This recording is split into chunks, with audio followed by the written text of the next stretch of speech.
यसरी गाडी तल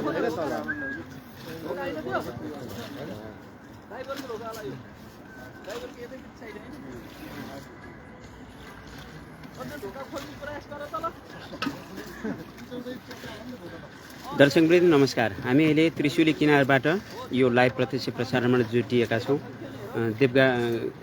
आबुखैरेनी गाउँपालिका वडा नम्बर 5 को त्रिशुली किनारबाट हामी अहिले प्रत्यक्ष प्रसारणमा जुटेका छौँ र 2081 असार 28 गते भरतपुर तर्फबाट सिमलतालबाट दुईवटा रात्रिकालीन बस बगेर त्रिशुलीमा बेपत्ता भएका थिए र ती बसहरूमध्ये एउटा बसको उत्खनन कार्य अहिले जारी रहेको छ।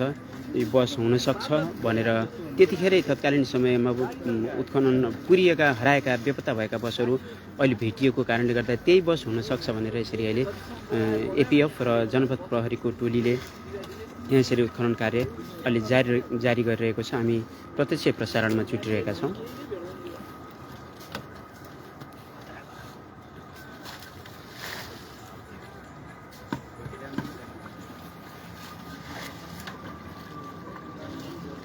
आजभन्दा झन्डै 18 महिना 3 दिन अगाडि 543 दिन अगाडि यहाँ दुईवटा बसहरू बेपत्ता भएका थिए र दुईवटा बसमध्ये गणपति डिलक्स सँग मिल्दोजुल्दो रङ कलर यो देखिएको कारणले गर्दाखेरि गणपति डिलक्सको बस हुन सक्छ भन्ने आकलनले अहिले यहाँ खोजी कार्य धमाधम चलिरहेको छ। आज बिहान 10 बजेदेखि नै त्रिशुली किनारमा यो खोजी कार्य अर्थात् उत्खनन कार्य चाहिँ चलिरहेको छ।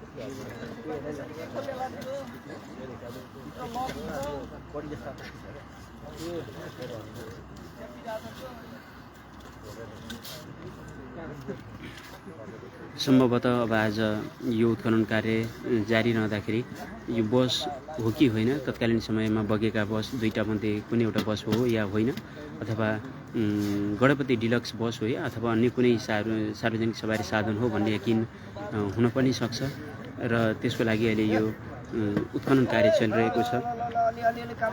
यो पत्ता लगाउनको लागि यकिन गर्नको लागि अहिले यहाँ जनपद प्रहरी र एपीएफ प्रहरी तनहुँ र चितवनबाट खटिएका प्रहरी साथीहरू यसरी फिल्डमा काम गरिरहनु भएको दृश्य हामीले देखाइरहेका छौँ।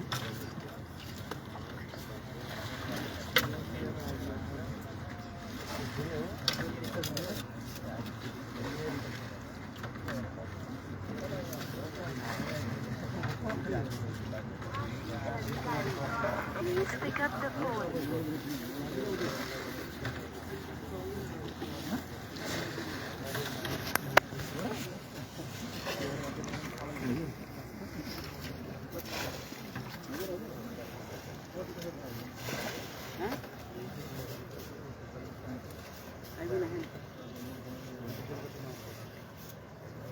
आउँछन् अब एकछिन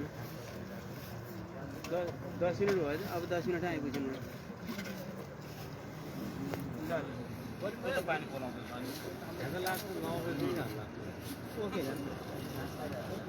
अहिलेको ताजा हालिदिउँ पानी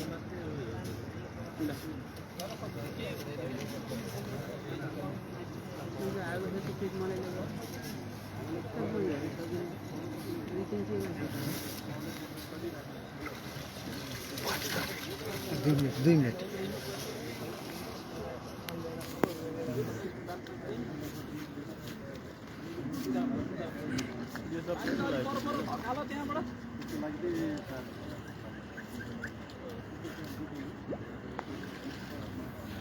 दर्शकवृन्द, यसरी उत्खनन कार्य जारी रहेको छ र हामीलाई भर्खरै मात्र प्राप्त सूचना अनुसार चितवनका प्रमुख जिल्लाधिकारी गणेश अर्याल भरतपुरबाट हिँडिसक्नु भएको छ। 10-15 मिनट भइसक्यो। 10 मिनटमा फिल्डमा आइपुग्छु भन्ने जानकारी आएको छ र प्रमुख जिल्लाधिकारी गणेश अर्याल चितवनबाट आएपछि पनि यो उत्खनन कार्यले तीव्रता पाउन सक्छ, उहाँको निर्देशन हुन सक्छ प्रहरी साथीहरूलाई त्यही अनुसार उहाँको पर्खाइमा यहाँ अहिले काम भइरहेको छ र उत्खनन कार्य गर्दै जाँदा खोतल्दै जाँदाखेरि निस्किने पानी त्रिशुली नदीको सतहमा पानी आइरहेको छ भित्रपट्टि र त्यो पानीलाई बाल्टीको सहायताले प्रहरी साथीहरूले यसरी त्रिशुली नदीमा फालिरहेको दृश्य पनि हामी देखाइरहेका छौँ।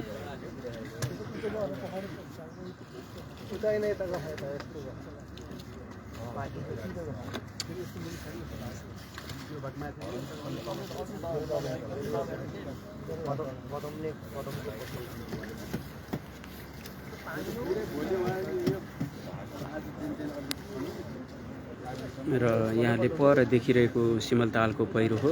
उक्त पहिरोबाट बस बगेर त्यहाँबाट झन्डै अन्दाजी लगभग 300 मिटरको हाराहारीमा यहाँ आएर बस यो कोचमा खसेको थियो र त्यतिखेर गोताखोर लगायतको टोली र मित्र राष्ट्रबाट आएका गोताखोरको टोलीले पनि चुम्बकको सहायताले खोज्दा पनि उक्त दुईवटा बसहरू पत्ता लगाउन नसकेपछि छोडिएको थियो, प्रशासनबाट छोडिएको थियो। नभेटेपछि हार खाएर र आज झन्डै 18 महिना 3 दिन 543 दिनपछि यहाँ भग्नावशेष भनौँ यसलाई भेटिएको छ यो र उत्खनन कार्य अहिले जारी रहेको छ। आज बिहानैदेखि प्रहरी साथीहरू यहाँ खटिरहनु भएको छ।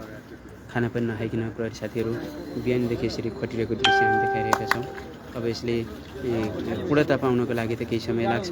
एउटा बस फेला परो भने पनि अर्को बसको पनि खोजी कार्य जारी रहनेछ र यहाँ जति क्रियाकलाप हुन्छन्, जति घटना हुन्छन्, यहाँको ताजा अवस्था हामी तपाईँहरूलाई प्रत्यक्ष रूपमा देखाइरहनेछौँ।